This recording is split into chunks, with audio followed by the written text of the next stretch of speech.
Hello everyone, hi, namaskar, adab, sat sri akal. You are watching CRIMETAK English. I welcome all of you to CRIMETAK family and I hope everyone part of this family is doing well and fine.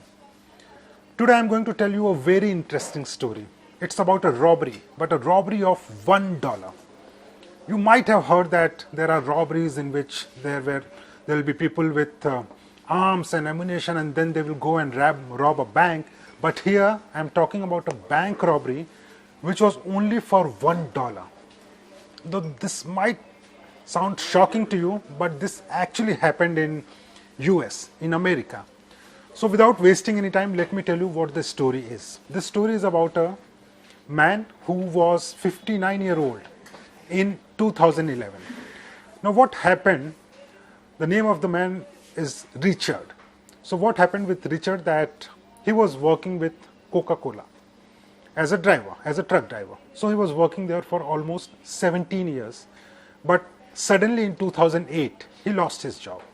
And when he lost his job, he lost all the perks, which means he had no salary, he has no healthcare benefit, he had no insurance, no benefit at all. And he was not someone who was rich or who can take care of his daily routine. But finally, he got a job. Again in 2009, he got a job of a truck driver again, but he lost the job very soon. Only after a few months, he lost the job. Now what happened in 2010 and 11?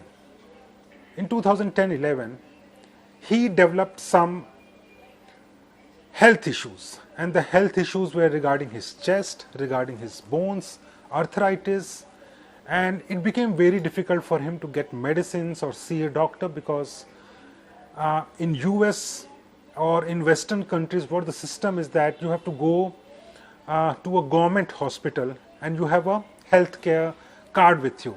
Then only you can access the healthcare through government procedures. But if you don't have that benefit, because if you are not a taxpayer, you won't get that benefit. And if you are not a taxpayer, then you have to go to a private hospital. And private hospitals are very costly in Western countries, especially in America.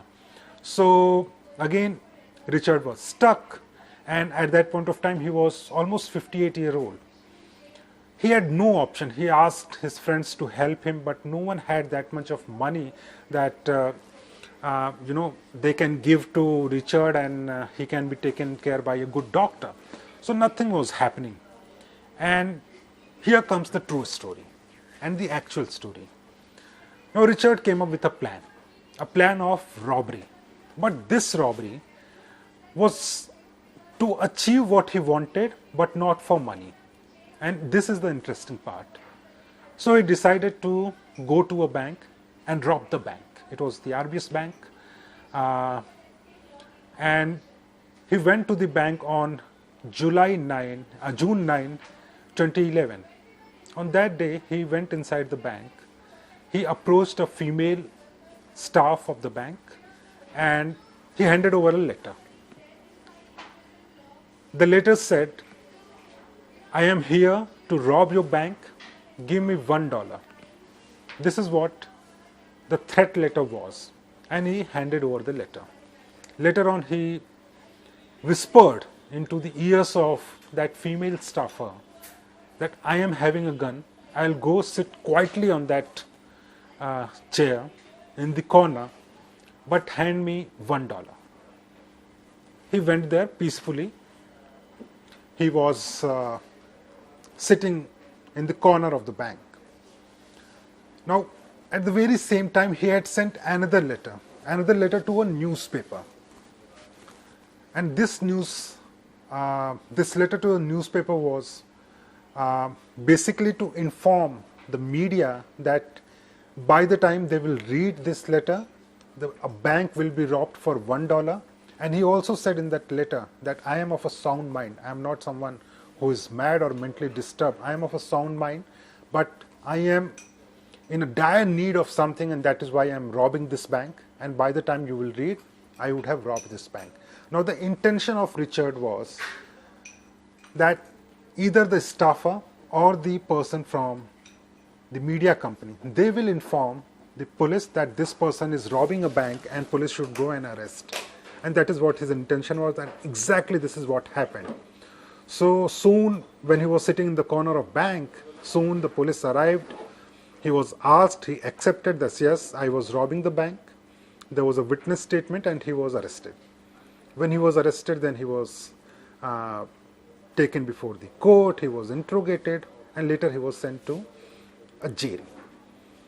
Now when he was interrogated, he told the police, and what he told now becomes more interesting. He told the police that I went to rob a bank, but robbery was not for money. I never want money. I wanted myself to be treated by a doctor, and because I had no money, I lost my job from the company where I worked for almost 17 years. I had no benefit of any health benefit, and that is why I decided to rob a bank, so that when I will be sent to jail, then I will get health care.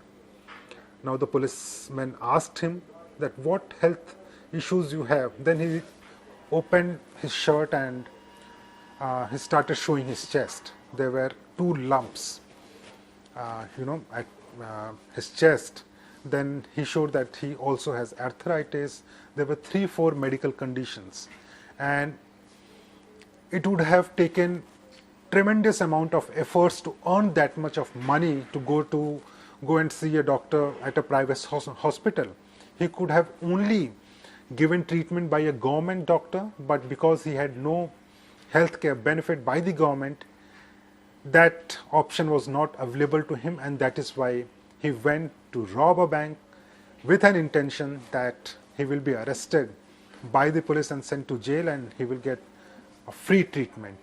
Now, as per the procedure, because he robbed a bank, no matter whether it is a robbery of $1 or it is a robbery of $1 million or $1 billion, law is same for everyone. So he was arrested, he was produced before a court, and later on he was remanded to jail, where he got medical attention. He was treated inside the jail. But this story, I thought it is very fascinating. It is something very unusual. We have heard about so many robberies within India, outside India. There are many series on Netflix, Amazon, where we keep watching people involved in robbery. But this sound very, shocking to me, interesting to me, and that is why I thought I would share this story with you. So anyway, thank you so much for watching this, and if you have any comment, if you want me to tell any story, do let me know in the comment box. I'll be more than happy to read about that story, speak to the officers, experts, and then get back to you with an interesting story. Thank you so much for watching this.